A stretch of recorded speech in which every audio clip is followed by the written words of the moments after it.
नमस्कार. मी मनीषा राजेश सरोदे, नेरूळ नवी मुंबई येथे राहते. 3 वर्षापासून स्वामी सेवेत आहे.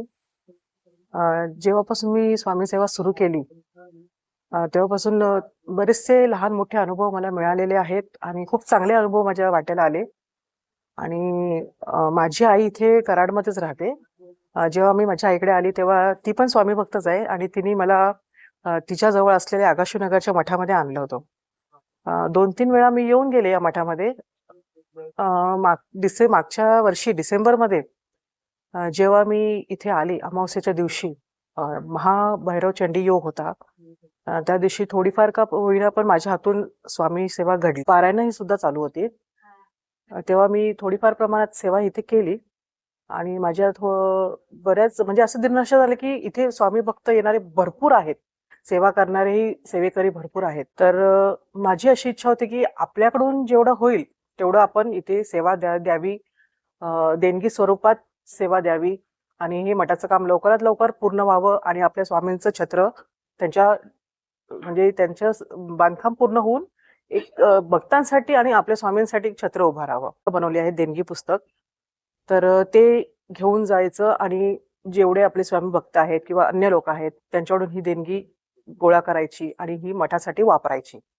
हे मला जसं माहीत पडलं तसं मग मी सुद्धा इथे एक पुस्तक घेतलं आणि स्वामींना एवढीच प्रार्थना केली, की लवकरात लवकर माझ्या हातून हे सत्कार्य पूर्ण होऊ दे.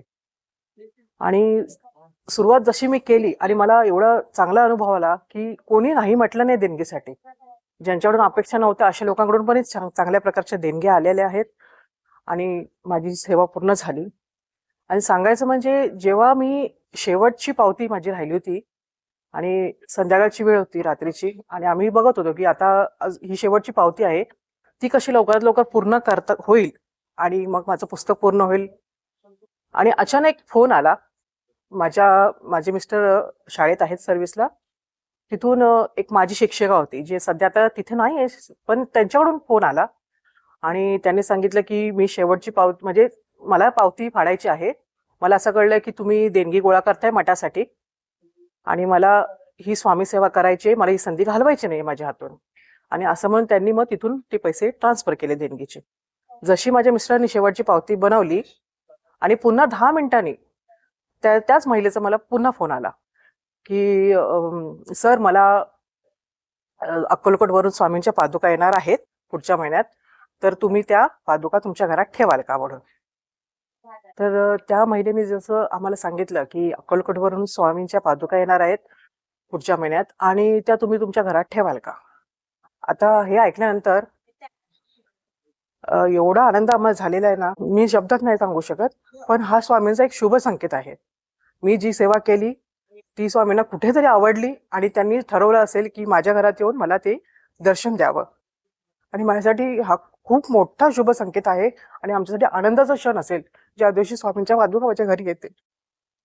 मला एवढंच सांगायचं, की स्वामींचं जे बोधवाक्य आहे, अशक्यही शक्य करतील स्वामी, त्याचा मला एवढा चांगला अनुभव आलेला आहे. ही सेवा जर मला खूप आधी मिळाली असती तर बरं झालं असतं. पण उशिरा का होईना मी सेवा केली. स्वामींचा आशीर्वाद मला लाभलेला आहे.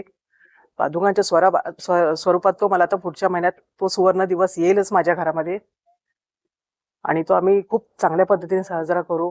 माझी आता सगळ्या स्वामी भक्तांना एवढीच विनंती आहे, की सर्वांनी स्वामी भक्ती करा, स्वामी सेवा करा. मला जसा चांगला अनुभव आलेला आहे पावती पुस्तक भरल्यानंतर, तोच तुम्हीही घ्या अनुभव. खूप चांगला अनुभव आहे. स्वामी सगळ्या इच्छा पूर्ण करतात आणि स्वामींवर श्रद्धा असेल तर हे नक्कीच करा सगळ्यांनी. स्वामी आहेत पाठीशी. श्री स्वामी समर्थ.